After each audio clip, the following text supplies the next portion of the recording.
बिस्मिल्लाहिर्रहमानिर्रहीम। अस्सलाम वालेकुम दोस्तों मैं शकील अहमद और आप देख रहे हैं मेरा यूट्यूब चैनल IrajStarTv।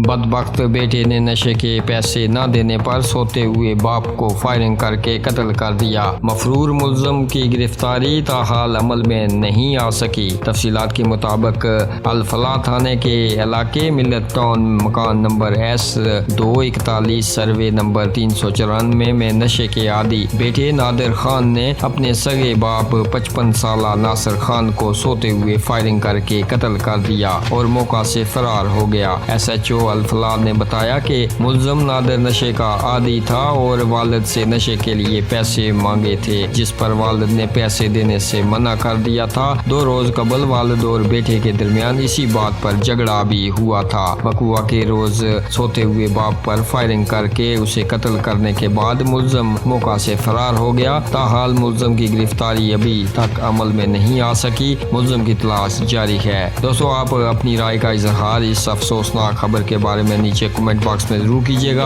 और इसी तरह की खबरों से बाखबर रहने के लिए हमारे इस चैनल को सब्सक्राइब कीजिएगा। अपना और अपने आसपास का ढेर सारा ख्याल रखें। हमें अपनी दुआओं में याद रखें। मिलेंगे जल्दी इंशाल्लाह आपसे अगली वीडियो में। तब तक के लिए अल्लाह हाफिज।